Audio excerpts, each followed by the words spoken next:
un troisième mandat en faisant des fiches techniques qui m'ont donné et qui nous ont servi à battre la campagne.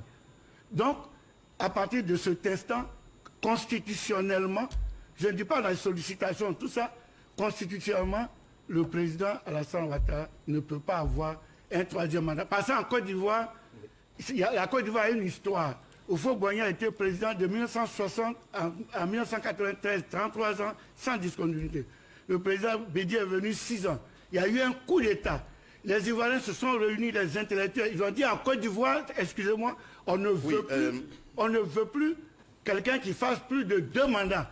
Est-ce que Ouattara a fait 2 mandats? Oui, il ne peut plus faire un troisième mandat. Très bien, vous avez répondu à ma question. Donc je voudrais m'adresser, avant de revenir à vous, c'est sûr que vous voulez réagir, je voudrais m'adresser au ministre Kobena Kwasi-Adjumani. Vous avez entendu très clairement ce que M. Maurice Kakoui a dit. Quelle est votre réaction, vous? Je voudrais dire que je suis venu ici en tant que oufouettiste. Tout à l'heure, M. Dikawe, en parlant, a fait allusion à Houphouët-Boigny. Mais moi, pour vous donner la preuve de mon oufouettisme, vous voyez bien cette belle photo. Inversée. Vous voyez cette photo. Je suis avec Houphouët-Boigny. C'était en 1988. Et vous voyez le discours que je porte en main. J'ai fait un discours devant le président Félix Houphouët-Boigny pour donner la preuve de mon oufouettisme. S'agissant maintenant de la candidature du président Alassane Ouattara, je vois des gens qui font des interprétations n'importe comment de notre Constitution. On parle de l'article 183. Moi, je ne suis pas un constitutionnaliste, mais je suis député, cela fait 25 ans, et j'ai voté des lois. Lorsque vous prenez l'article 183, que vous le lisez, il est dit plus ou moins quoi? Que la législation en vigueur en Côte d'Ivoire reste applicable, à moins qu'on ne prenne de nouveaux textes. Mais si on doit prendre de nouveaux textes, il faut que ces textes-là n'aillent pas contre la Constitution. Ça, c'est le profane qui explique de cette façon-là. En 1960, nous avons eu notre première Constitution. Dans un des dispositifs de cette Constitution, il y a les termes qui sont les mêmes au niveau donc de la Constitution. En 2002, les mêmes termes ont été transposés. Et en 2016, c'est pratiquement la même chose. Mais pourquoi? Parce que quand vous venez de mettre en place une nouvelle Constitution, cela veut dire quoi? Cela veut dire que la Constitution met fin à la Constitution ancienne, mais en même temps, il y a des dispositions transitoires qui vous permettent de dire que c'est vrai, vous venez de créer une nouvelle république, mais la nouvelle république ne va pas tuer les textes existants. Donc cette disposition renvoie à tous les textes. C'est pour ça qu'on dit la législation en vigueur. On n'a pas dit la constitution en vigueur. On dit la législation. La législation, c'est quoi? C'est l'ensemble des textes qui relèvent de domaines différents. Donc de ce point de vue-là, nous sommes dans une nouvelle république et cette nouvelle république dit qu'il y a 2 mandats. Le président Alassane Ouattara, notre candidat, va faire son premier mandat et s'il le veut bien, il fera son 2e mandat. Je crois que c'est simple. Ceux qui ne veulent pas entendre raison, ils ont la possibilité de voir avec le Conseil constitutionnel lorsque celle-ci va prendre les décisions appropriées. Votre point de vue a été entendu. Je fais le tour de table avant que nous entrons véritablement dans le sujet.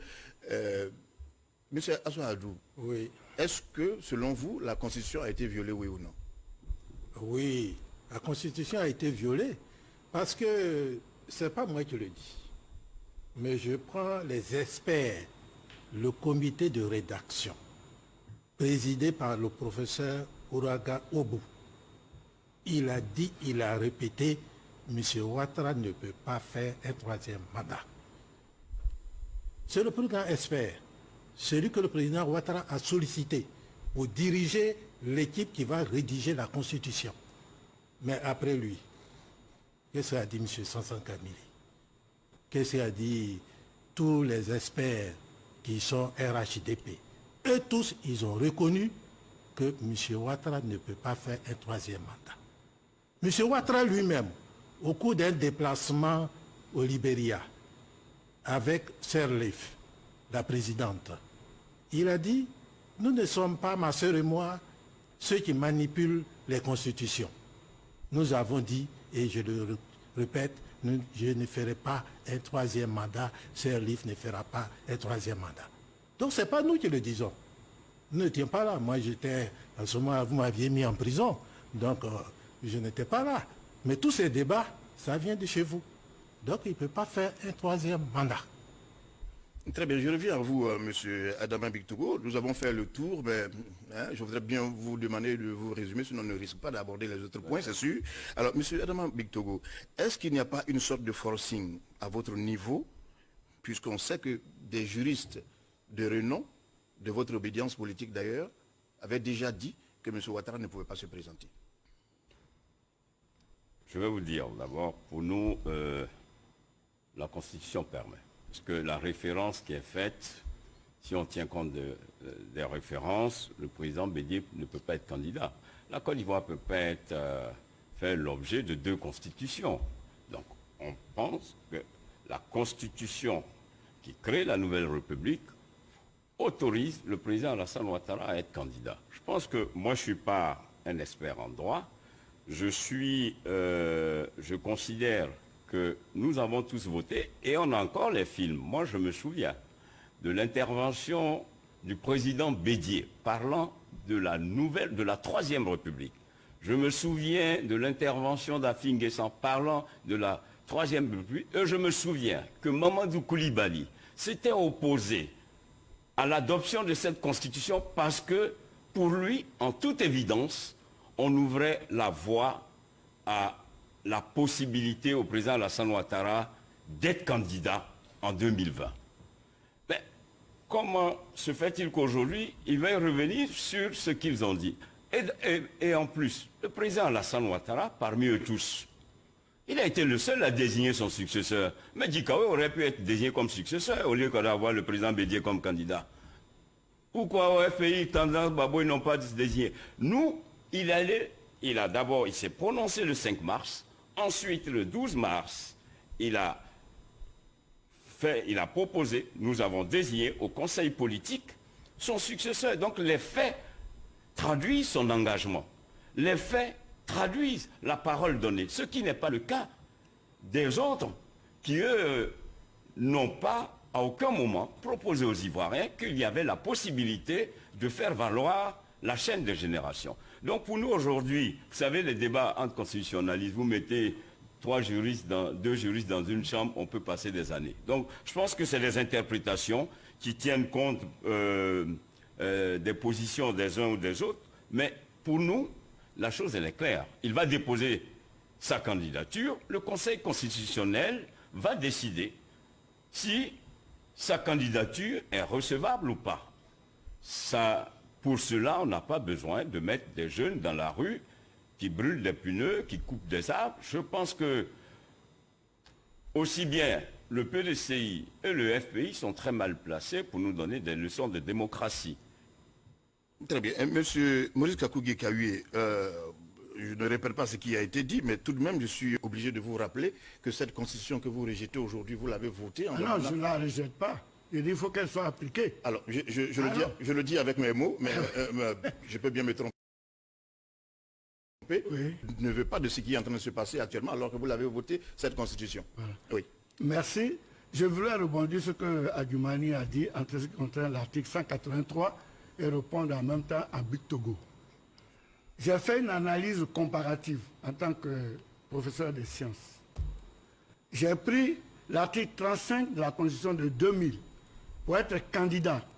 Le président est élu pour 5 ans, il n'est rééligible qu'une fois. Âgé de 40 ans au moins 75 ans au plus. Ivoiriens nés de père ou de mère eux-mêmes ivoiriens. il ne doit pas n'avoir jamais renoncé à la nationalité ivoirienne. Il ne doit jamais s'être prévalu d'une autre nationalité. Il doit avoir résidé continuellement pendant 5 ans précédant les élections totalisées 10 ans de présence effective. Présenter un état de santé complet de bien-être physique ou moral. Voilà l'article 30 en 2000. 2016 dit quoi?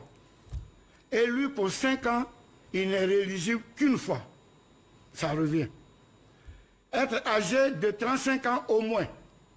Donc, on laisse tomber le plafond. Et je vais leur expliquer encore parce qu'ils n'étaient pas à la table de discussion. Pourquoi on a levé le plafond? Tout simplement, on a dit il y a 2 mandats. Et ensuite, on dit 75 ans. Donc, si on faisait une double limitation, on dit quelqu'un, quel que soit ton âge, tu ne peux pas faire plus de 2 mandats. Donc, l'âge ne compte presque plus. Voilà comment les 75 ans ont été sautés. Parce que je sais de quoi je parle. Ensuite, on dit, donc maintenant, le plafond a été levé, tout le monde peut être candidat. On dit une fois de père ou de mère, c'est exact, donc ça revient. Maintenant, résident 5 ans, 10 ans, quoi on appelle, examen médical, tout ça, ça saute. C'est ce que l'article 183 dit. Tout ce qui est contraire à ce qui est écrit. Donc aujourd'hui, un candidat, on ne doit plus demander son bulletin de santé, parce que ce n'est pas en vigueur. Ça a été annulé. On ne peut pas lui dire pourquoi tu n'as pas vécu pendant 5 ans en Côte d'Ivoire. Ça ne marche plus. Voilà ce que ça veut dire clairement. Deuxièmement, on me parle de... Donc voilà comment le président Bédié peut être candidat. Ensuite, en ce qui concerne la nouvelle génération. Mais le président Ouattara nous a dit le 5 mars, parce que je reprends, il dit j'ai formé des jeunes, la nouvelle génération, il a formé des jeunes. Et ensuite, c'est la constitution de 2016 qui a introduit la notion du ticket du président et du vice-président, qui est une très bonne chose, comme au Ghana. Si le président n'est pas là, il n'y a pas de parole, le vice-président automatiquement, comme quand Kennedy a été assassiné en 1963, dans l'avion qu'il a ramené à Washington, Johnson a prêté serment, quand il est arrivé à Washington, il était déjà président de la République. C'est ça, c'est très important pour éviter les problèmes de succession. Donc, c'était très bien. Mais si Ouattara préparait un président, il préparait un vice-président. Parce que si le président n'est pas là, le vice-président le remplace. Donc si malheureusement notre frère Amadou Gon, qui était candidat, est mort, on demande à Ouattara de nous sortir le vice-président jeune qu'il avait préparé pour remplacer Amadou Gon. Bitogo aurait pu être choisi, Adjoumani aurait pu être choisi. D'accord. Alors là, monsieur Adjoumani, oui, vous répondrez. C'est maintenant, monsieur Adjoumani. Vous avez vu, oui, c'est monsieur Adjoumani. Écoutez, non, je ne peux pas attendre. Ça suit un ordre, J'ai parlé avant vous. Monsieur Adjoumani, donc suivez donc ma question. Que vous nous donniez le temps de nous exprimer comme vous l'avez fait tout à l'heure. C'est ce que je fais avec tout le monde. Qui connaît bien sa constitution, malheureusement, qui vient de lire des paragraphes de cette constitution. Non, je vous assure que je ne me soupçonne pas de cela parce que c'est ce que je suis en train de faire depuis tout à l'heure. Alors donc je pose ma question, vous pourriez répondre chemin faisant. Je pose tout de même ma question, vous pourrez répondre chemin faisant. Est-ce que, je vous ai écouté tout à l'heure, M. Adjoumani, est-ce qu'aujourd'hui, on peut véritablement regarder quelqu'un et lui dire M. Ouattara n'a jamais eu un mandat, 2 mandats, et il va vers un 3e mandat. Peut-on le dire véritablement, au-delà du droit? D'abord, avant d'en venir à cette question, je voudrais dire à M. Djikaoué de me regarder droit dans les yeux. Puisqu'il a dit tout à l'heure que moi, je ne faisais pas partie de ceux qui partaient rencontrer le président Alassane. Il y avait eu la réunion. Il n'y a pas eu qui rencontrait Ouattara. Tu as eu la réunion. Non. Alors, vous terminez et vous aurez le temps de répondre. Vous pouvez me laisser continuer. Allez-y. Oui. Allez-y. M. Djikaoué est là. Il est le directeur exécutif du PDCI RDA. Non, secrétaire exécutif. Le secrétaire exécutif. J'ai même été président du directoire. Au moment où on faisait Ouattara. Il était le secrétaire. Oui, c'est après un chef est venu et c'est grâce à nous. Bon, je ne vais pas parler. Monsieur Djikaoué est là. Quand nos députés avaient émis les réserves en son temps, pour dire que si nous ne faisions pas de modification et qu'on aille directement à une nouvelle constitution, cela permettait au président Alassane Ouattara d'être candidat. Nous étions au secrétariat exécutif. Ils ont rencontré le président Bédié. Ils lui ont posé la question de ça. Monsieur le Président, c'est vrai vous êtes un économiste, mais vous avez fait le droit. Cette constitution permet au président Alassane Ouattara d'être candidat. Qu'est-ce qu'on fait? Nous souhaitons qu'il y ait une révision. Il y a eu une suspension de près d'1 mois. Le président Bédié est allé rencontrer le président Alassane Ouattara. Quand il est revenu, il a rappelé à l'ordre les députés pour leur demander d'accepter que ce soit une nouvelle constitution parce qu'il fallait mettre fin aux traces de Gueye qui a perpétré un coup d'État contre lui. Et que le verrou de l'âge ayant sauté, il faut permettre aux autres de disposer quand même d'autres faveurs. C'est ce qui s'est passé. Et les députés ont dit, bon, dans ce cas, nous allons trouver une clause pour dire que le président en exercice actuel ne pouvait pas être candidat dans le cadre de cette nouvelle république. Ça a été également refusé. Mais si ça a été refusé, ça veut dire qu'on a adhéré pleinement à l'esprit de cette nouvelle constitution. Ce qui fait d'ailleurs qu'aujourd'hui, nous ne parlons pas en termes de 3e mandat. Tout à l'heure, on a dit, le ministre Sansan avait dit que le président ne pouvait pas être candidat. Ce n'est pas ce que Sansan a dit. Moi, j'ai pris soin d'écouter ce que Sansan a dit. Le ministre Sansan a dit qu'il peut démontrer que le président Alassane Ouattara ne va pas faire un 3e mandat. Et il veut démontrer. Est-ce que les députés lui ont donné l'occasion de démontrer cela? Il n'a pas pu démontrer. Vous étiez député, vous l'avez vu. Il dit je peux démontrer, mais on ne lui a pas donné l'occasion de démontrer. Et puis aujourd'hui, on nous fait savoir que le président Alassane Ouattara ne peut pas être candidat. Il sera candidat dans le cadre de la 3e République. Et ce sera son premier mandat. Et si moi, j'étais à l'Assemblée nationale, qu'on me posait la même question, je vais dire non, le président Alassane Ouattara ne peut pas faire un 3e mandat. Mais quand le président dit que je ne vais pas faire un 3e mandat, mais ça ne veut pas dire que la loi ne lui permet pas de le faire. Mais il a dit qu'il allait faire la passe à une nouvelle génération. C'est dans cet esprit qu'il évoluait quand il disait ça. Très bien. Mais vous connaissez la suite. Et Alassane est bel et bien notre candidat. Nous allons nous mobiliser pour qu'il soit élu au premier tour de ces élections. Vous avez été entendu vous aussi. Maître Assoua Adou, Ouais, moi je pense vous que... pourrez commenter en même temps. Dans le même temps, j'ai envie de vous poser la question. Pourquoi tout ce problème... Mais je vais d'abord répondre. Oui, tout ce qui se passe... Parce qu'ils ont soulevé des aspects très importants. Oui, chemin faisant, vous pourriez expliquer. Nous ne pourrons pas nous taire là-dessus. Non, c'est pas ce que je demande du tout. Voilà, donc tout à l'heure, vous allez me poser la question. Non, je vous pose la question tout de même, et vous répondrez plus tard. Plus tard alors. Oui, comme vous voudrez. Voilà, alors, plus tard. est-ce qu'aujourd'hui, M. Assoua Adou, on ne pouvait pas peut-être attendre que le Conseil constitutionnel décide de ce qui est en train d'être fait actuellement, ces polémiques-là? S'exprimer, manifester pacifiquement est un droit du peuple. Donc là-dessus, il n'y a pas de discussion, je pense. Et donc le peuple s'exprime. Et le peuple s'exprime pacifiquement en manifestant soit des marches, soit des sittings, soit des protestations. C'est écrit dans la Constitution. Donc là-dessus, que le Conseil constitutionnel reprenne après, lui aussi c'est son droit. Mais je voudrais souligner, vous avez employé des mots pour moi qui me choquent. Nous sommes dans une république. Dans une république, il n'y a pas de succession. On ne désigne pas son successeur. Que voici mon successeur. Quand vous dites ça, lorsque j'avais entendu, je me dis, mais on se retrouve en Haïti. Parce que M. Adjoumani, bon, il est jeune, peut-être qu'il... Une succession en interne. Non, j'arrive. Une succession peut obéir à des règles. Laissez-moi terminer. Hein? En Haïti, le docteur Duvalier, en son temps, un jour il vient, après avoir régné, comme vous le savez, il présente son fils, Bébé Doc, c'est-à-dire Jean-Claude, et puis il dit, voici mon successeur. Mais on est en République. En République, il n'y a pas de successeur. Et comme dit le professeur, si on dit je donne le pouvoir à une nouvelle génération, mais voici des éléments de la nouvelle génération qui sont devant moi. Moi, je suis Qui sont moi.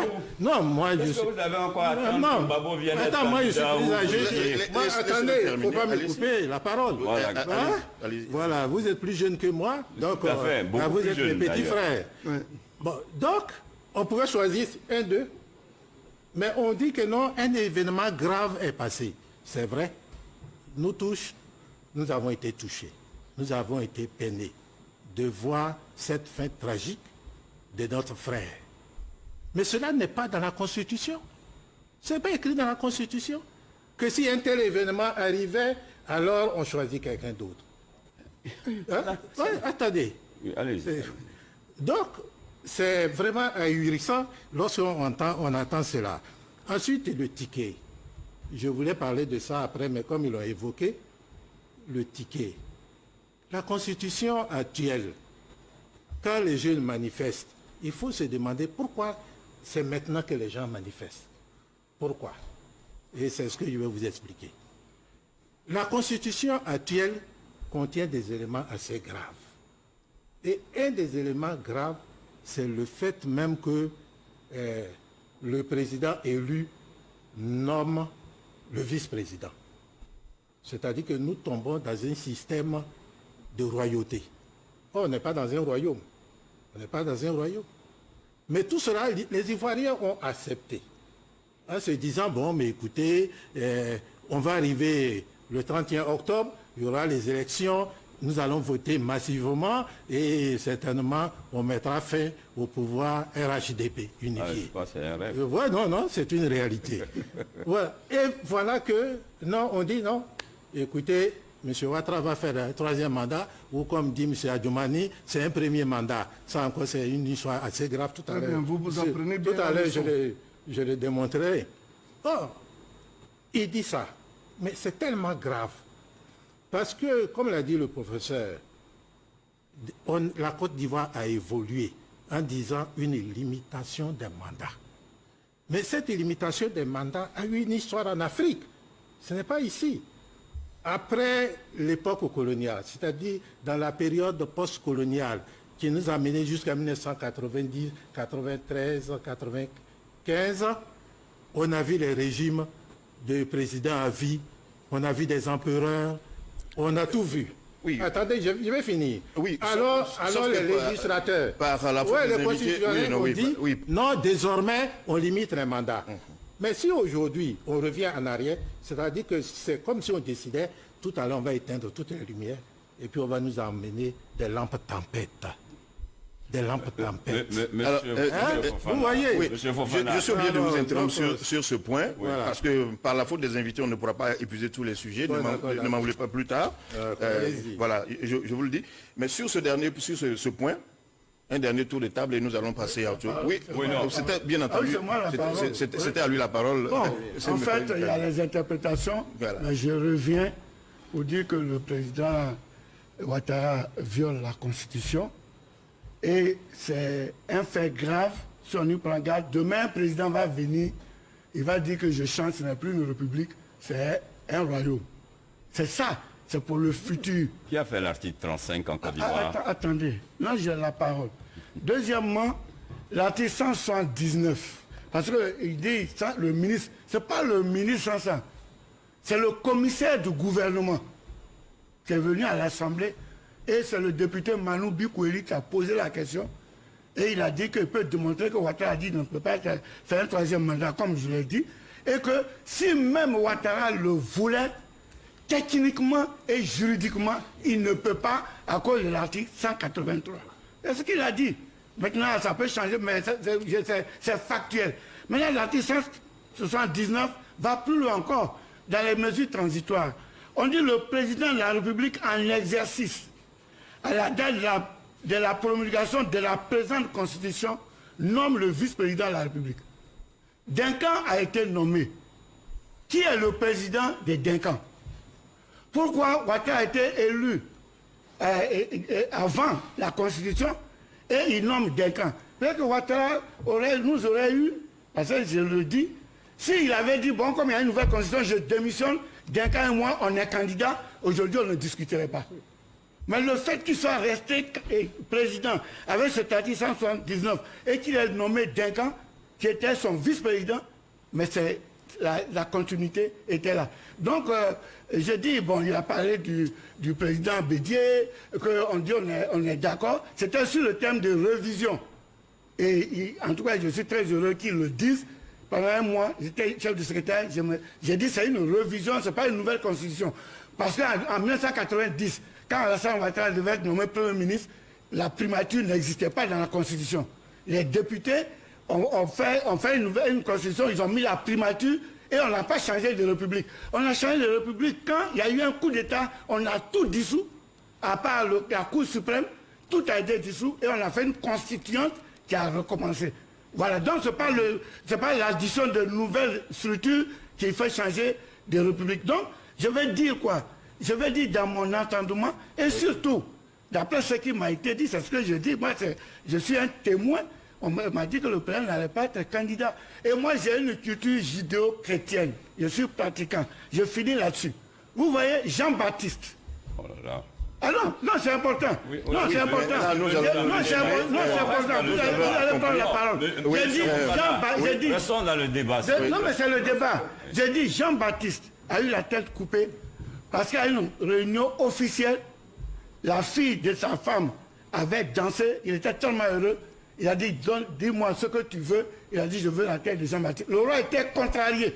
Mais un roi, quand il dit quelque chose, il ne veut pas là-dessus, il a coupé la tête. Adjumani sait, il est à Caen, les rois ne parlent pas, c'est le porte-parole. Mais quand le chef lui-même dit que je ne peux plus, c'est ça qui pose problème. Monsieur, allez-y, monsieur. Non, je veux revenir parce que venant de Djikawe, quand même, ça me... Allez-y, nous allons terminer avec ce point. Non, le président Bédié annonce en 2010, lorsqu'il est... Oui, mais si vous voulez bien, nous allons rester sur ce point. Lorsqu'il est battu... Non, s'il vous plaît. D'accord. Lorsque le président Bédié est battu aux élections en 2010, il annonce à tous les Ivoiriens, c'est mon dernier combat. Le même Bédié, quelque temps après, dit, si les circonstances me permettent, je pourrais être candidat. Je veux dire, c'est l'appréciation des contextes qui l'amène. Comment aujourd'hui, lui, il peut considérer, parce qu'à la vérité... Le Bédié n'a pas dit à un congrès. Non, nous, oui, le débat de la Constitution pour nous... Bédié n'a pas dit à un congrès. Non, mais le débat sur la Constitution pour nous, il est clos. Maurice, il faut que tu le comprennes. Il est clos. Pour vous. Mais nous, on considère les clos. Le président Alassane Ouattara va déposer sa candidature. Ce que je veux dire, qui a créé cette loi unique en 1995, empêchant le président Alassane Ouattara et le président Gbagbo d'être candidat? Mais c'est bien Bédié qui est à la base aujourd'hui de toutes les crises que nous avons vécues. Mais c'est né de cette... Bédié qui vous a donné la présidence. C'est le même Bédié qui a fait que Ouattara a été élu président. Alors, on ne peut pas recevoir de leçons. Vous ne pouvez pas faire des leçons à Bédié parce que sans Bédié, Ouattara ne serait jamais président. Vous écoutez plus. Ah oui, sans Bédié, Ouattara ne serait jamais président. On ne vous écoutez plus. Non, on va s'écouter parce que ce que les Ivoiriens attendent de nous, c'est que nous répondions à leurs attentes. Le président Alassane Ouattara, parce que ce qui est beau, Bédié a été président, Gbagbo a été président. On peut faire une analyse comparative des réalisations. En termes de performance économique et des infrastructures, les Ivoiriens verront bien que le président Alassane Ouattara. C'est pour cela que nous considérons qu'en l'État, au regard du contexte et de ce que nous avons vécu, le président Alassane Ouattara demeure le meilleur choix et l'alternative crédible pour les Ivoiriens. Voilà. Oui, monsieur Adjumani. Oui, vous savez, je vais prendre au mot mon aîné Djikawe, que je respecte bien. Vous savez, quand il dit que quand on est chef, et il fait même allusion à moi, en tant que, d'abord, porte-parole. C'est vrai, j'étais le porte-parole du PDCI, après lui, il est devenu le micro, et moi, j'étais devenu le haut-parleur. Mais tout ça, ce n'est pas grave. Mais ce que je vais dire à Djikawe, c'est que quand il y a eu le coup d'État, il fait partie de ceux-là qui ont déchirer les affiches de Bédi. Ah, mais c'est Écoutez, faux. j'arrive. Non, il faut pas... Laissez-moi parler. Nous sommes en direct. Je ne peux pas te permettre. C'est un mensonge. Un mensonge d'État. D'accord. Dikawe avait dit à son temps que Bédi est dépassé. C'est un Il a fait mensonge. campagne de guerre. C'est un mensonge. Il a attrapé le C'est un mensonge. Et aujourd'hui, Il y a des preuves. c'est ce même Voici les mensonges que vous Dikawe qui 20 ans après retourne vers Bédié c'est des pour dire mensonges. Bédié, tu vas être notre candidat. Mais des Dikawe, ce ne sont pas des mensonges. Nous sommes là témoins de l'histoire. Non. Ce n'est pas dans les moments de paix qu'on doit être courageux. Non. C'est dans les moments de difficulté que l'homme doit être courageux. C'est des mensonges. Maintenant, revenons à l'article 183, s'il vous plaît, je termine là. L'article 183. Oui. On peut aller sur le Revenons mensonge. sur l'article 183 que le président Bédié a confondu à un article qui Et n'existe pas. Zorobi qui est juge a confondu. Et Zorobi qui est juge a confondu. Laissez M. Adjumani terminer. Ah oui, Allez-y. Zorobi qui est juge a confondu. L'article Il a dit 187. l'article 183. On vous a dit que de 1960, 2000 et 2016, ce sont les mêmes dispositions. Mais vous savez, on a hérité des lois de la colonisation. La Côte d'Ivoire faisait partie de l'AOF, l'Afrique occidentale française. Lorsque nous avons accédé à notre indépendance, il nous fallait mettre en place un nouveau parlement, de nouveaux textes. Mais en attendant de mettre en place les nouveaux textes, il fallait une disposition transitoire pour continuer d'utiliser les lois héritées de la colonisation. C'est pour cela qu'on a dit que la législation est en vigueur reste applicable dans le cadre certes de la loi, mais la condition c'est que ça respecte la nouvelle constitution. Dans tous les cas. Il faut qu'il le sache. Ça ne renvoie pas à la nouvelle constitution, mais ça renvoie au texte législatif voté par les députés, alors que la constitution est votée par le peuple. Et il a Très bien. battu campagne. Le constat que je fais, c'est que sur ce point, C'est que le président Alassane les Ouattara positions sont très figées. C'est que nous Alors, je retenons. voudrais tout de suite, là, je vais m'adresser à M. Assoadou. Monsieur Assoadou, quel commentaire vous faites aujourd'hui sur la radiation des personnalités suivantes, Laurent Gbagbo, Guillaume Soro et Charles Blegoudi? Mais c'est un grand scandale que le président Gbagbo, que Charles Blegoudi, que Soro Guillaume soient rayés. Par des arguments fallacieux, Gbagbo Laurent conserve tous ses droits civiques. Gbagbo Laurent est éligible. Gbagbo Laurent doit être réinscrit sur la liste électorale. Et puis, chose plus grave, on refuse de donner un passeport ordinaire à Gbagbo Laurent. On nous dit non, c'est un traitement. Combien de mois on met pour traiter la demande d'un passeport, alors que Gbagbo n'avait même pas besoin de demander un passeport? Qui a livré Gbagbo à la CPI? C'est M. Ouattara. C'est l'avion de M. Ouattara qui a déposé Gbagbo à la CPI. Le même avion ne peut pas le ramener en Côte d'Ivoire. Il a besoin d'aller à l'ambassade de Côte d'Ivoire en Belgique pour demander un passeport. C'est un grand scandale. Alors que, qu'est-ce que Gbagbo a fait? Que ce soit pour M. Ouattara, que ce soit pour M. Bédié. Et je parle là, je prends Big Togo en témoin, parce que je sais ce qu'il dit de bien de Gbagbo. Je le sais. On est en Côte d'Ivoire, nous avons des amis, nous avons des parents. Donc on sait ce que chacun dit. Gbagbo n'a pas besoin. Le fait même que Gbagbo ait demandé un passeport, c'est un scandale. Et toute la classe politique ivoirienne, y compris le RHDP, doit se trouver mal à l'aise. Mal à l'aise. Parce que quand Gbagbo Laurent est arrivé au pouvoir, il a dit, mes prédécesseurs, que ce soit M. Ouattara, que ce soit M. Bédié, ce n'est pas normal qu'ils soient dans des conditions de vie difficiles. Il a fait voter une loi qui leur permettait de percevoir de l'argent, qui leur permettait d'être pris en charge. Ils étaient en exil. Gbagbo les a fait venir en Côte d'Ivoire en leur demandant « Qu'est-ce que vous voulez ?» Chacun a dit ce qu'il voulait. Gbagbo a rempli ses conditions. Et le même Gbagbo, pour des circonstances, vous le prenez, vous le donnez, comme à l'époque de l'esclavage, aux Européens, allez-y le tuer. Bon, heureusement, il va, il ne meurt pas. On le juge, il est blanchi. Les gens disent, tu peux aller chez toi. Il veut venir, on dit non, ta demande de passeport est en étude de traitement. C'est honteux, c'est scandaleux. Alors, vous avez donné votre point de vue. Monsieur Guy Kahué, le président Laurent Gbagbo, le premier ministre Guillaume Soro et le ministre Charles Bigoudé hors du pays, qui veulent retourner, quel commentaire vous faites? Bon, dans la Constitution, il est inscrit qu'aucun Ivoirien ne doit être en exil. Donc, normalement, ils doivent rentrer en Côte d'Ivoire. Surtout que, ensuite, Gbagbo, prenant le cas de Gbagbo, Bigoudé, ils ont été jugés par contumace. Quand vous n'êtes pas là, on vous juge. Et quand vous venez, on reprend le jugement. Donc voici quelqu'un que vous avez jugé, il n'était pas là, qui veut même venir pour que vous le jugez, vous refusez qu'il vienne. Je ne vais pas plus loin. Monsieur Yumani, sur la question, ces trois personnalités hors du pays. Vous savez, moi je suis heureux aujourd'hui de voir Assoadou et Djikawe parler le même langage.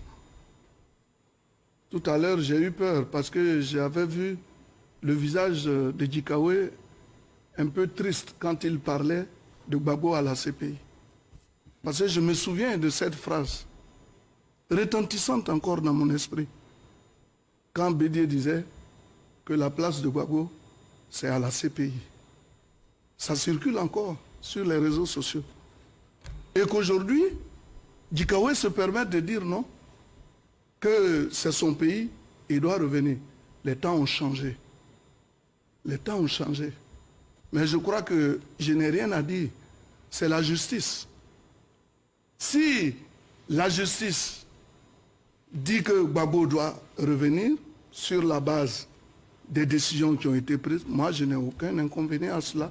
Donc je ne vais pas m'immiscer dans les affaires. La justice l'a déjà dit. Non, il a été condamné ici. Hein. Ici? Oui. Mais il vient de... Laissez-moi ça, Yumani. Gbagbo Laurent a été condamné. Oui, Est-ce que vous avez su? Pas coutumace? Non, non, non. Laissez-moi terminer. Allez-y, monsieur. Mais qui a été condamné par défaut? Il faut bien Allez-y, monsieur Yumani. la différence Allez-y jusqu'au bout de votre entre idée. être condamné par défaut et être condamné par contumace. Bon, moi, je ne vais pas rentrer dans ces détails. Parce que si on veut revenir à ce qui s'est passé en 2010 et autres, on va encore faire des malheureux qui vont se souvenir de tout ce qui s'est passé en Côte d'Ivoire. Mais tout ce que je sais, c'est que Laurent Gbagbo, s'il mérite d'être sur la liste électorale, les personnes habilitées à le faire, ce sont les membres du Conseil de la Commission électorale indépendante. Et là-dessus, son président a été clair l'autre jour à l'occasion d'un débat où il a eu à dire que ceux qui ne sont pas contents du fait qu'on ait extirpé de ces listes ces personnes dont vous venez de parler, ils n'ont qu'à aller vers la commission électorale indépendante qui va analyser les choses et qui va décider des mesures à prendre. Donc moi, je ne peux pas venir ici, je ne suis pas membre de la commission électorale indépendante pour dire si le président Gbagbo mérite d'être sur la liste ou pas. Mais ce que j'ai appris par rapport à la déclaration qu'il avait faite, c'est que M. Laurent Gbagbo a été condamné, il n'y a pas eu de rappel, et par conséquent, il n'y a pas eu d'appel, plutôt, il n'y a pas eu d'appel. Donc, on ne peut pas dire que Laurent Gbagbo a été injustement retiré de la liste électorale. Il y a eu des morts qui ont été extirpés, mais est-ce que les parents des morts vont venir se plaindre pourquoi vous avez enlevé? Mais de la même façon... C'est un autre point que vous abordez. Voilà. Oui, mais monsieur Adama Bictogo, sur la même question... Fofana, juste avant de rebondir sur cette question, dire à mon grand frère Soadou, effectivement, moi je suis par principe, je ne renie jamais ma fraternité. Djikawe, mon grand frère, on a eu des relations fortes. Au plan politique, nous pouvons avoir des oppositions, mais je pense que la dimension humaine doit demeurer au centre de notre engagement politique. C'est pour cela que le président Gbagbo reste mon grand frère. Mais sur certains points politiques, je peux avoir une position qui est contraire à celle qu'il a ou celle que tu as. La preuve, j'étais toujours appelé toi-même grand frère. Ceci étant, sur leur absence, leur radiation. leur radiation sur la liste électorale, je pense que le président Kubert l'a expliqué la dernière fois, et lui, il ne gère les effets de la justice. Il se trouve que les juges ont condamné le président Gbagbo pour des faits qui lui sont reprochés, et que les avocats ayant été saisis n'ont pas fait appel, donc la décision étant exécutoire, ils ont donc, la justice a considéré que le président Gbagbo perdait ses droits civils. Donc je veux dire, nous, on a, en tant que RHDP, on n'a pas compétence à donner notre avis sur cette situation de radiation. Donc là-dessus, je pense que nous ne faisons que prendre acte. Et il y a eu une semaine de contentieux. Je pense que chacun des Ivoiriens a pu donc s'exprimer relativement donc à cette liste électorale. Très bien. Mais est-ce que vous me permettez, parce que, est-ce que sur le passeport, qu'est-ce que vous dites? Mais je pense que le porte-parole du gouvernement a répondu. Non. Je voulais faire une précision. Vous voyez, nous sommes à un haut niveau. Nous avons tous été ministres. Nous parlons devant la Côte d'Ivoire. Quand on juge quelqu'un par contumace, là, il n'y a pas d'avocat. Pour faire appel, il faut un avocat. Et quand tu es jugé par contumace, c'est suspendu. Si tu reviens, on te rejuge. Comment on peut faire appel? Ah non, c'est ça. Mais si tu reviens, oui, on te juge. Tu vas directement. On te juge. Oui. Donc on ne peut pas, comme il n'est pas revenu, on peut pas dire il n'y a pas de deux options. Ah oui, il y a un état de contumace, c'est qu'il a fui. C'est pour ça que contumace, il y a une certitude. Parce que nous ne sommes pas juristes. Je pars du point suivant. Le jour où on a pris Gbagbo de Korogo pour l'amener à La Haye, qui l'a amené? C'est un avion de Côte d'Ivoire qui est parti le chercher pour l'amener là-bas. Et puis on dit, on va juger Gbagbo. L'État de Côte d'Ivoire, c'est pas où se trouve Gbagbo, Laurent? Non, mais monsieur Achoual. L'État de Côte d'Ivoire, c'est pas où ce n'est pas la question que nous avons posée actuellement. Monsieur Achoual, au-delà de toute considération, lorsque le président Gbagbo est envoyé à la CPI, vous êtes d'accord que la Côte d'Ivoire vient de connaître 3000 morts dans tous les camps. C'est ce que vous dites, mais vous avez fait plus que ça. Non. On constate quand même, on déplore. Il faut qu'on déplore. Parce que ce que je reproche quand même à beaucoup de cadres du FPI, c'est de n'avoir pas fait de repentance. Il y a eu des morts. À aucun moment, il y a eu de la repentance pour ces Ivoiriens qui sont tombés. Vous avez fait de la repentance? Ah ben nous, on a fait de la repentance. Ah ben bien sûr. On a fait de la repentance. Allez-y, vous verrez qu'on n'a pas fait de repentance. On a tous été témoins. Nous avons entendu vos différents points de vue sur la question. Quand M. Lamblay est tué au Novotel, c'est ceux qui sont tués à Bobo. M. Bictogé, M. Assoadou.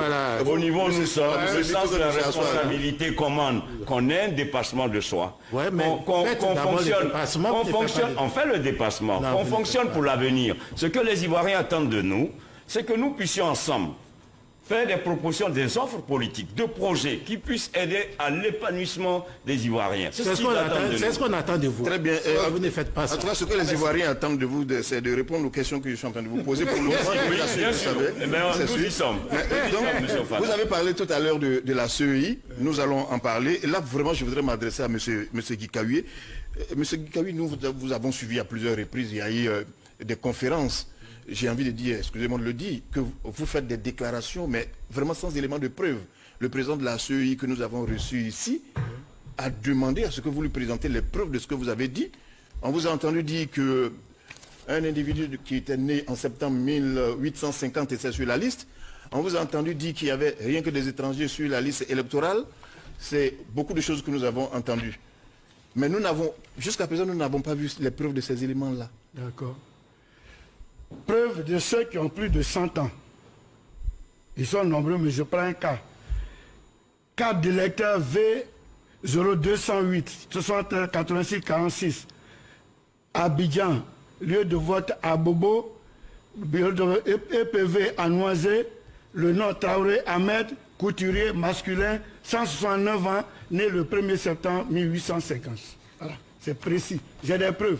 Voilà. Tout ça, tout ce document-là, c'est des anomalies. Les gens qui ont moins de... Il y en a combien? Il peut nous dire le nom? Non. Je fais mon enquête. Maintenant, attendez, monsieur Guikaye. attendez. Oui. Mais vous m'avez posé une question. Oui, je mais... vous donne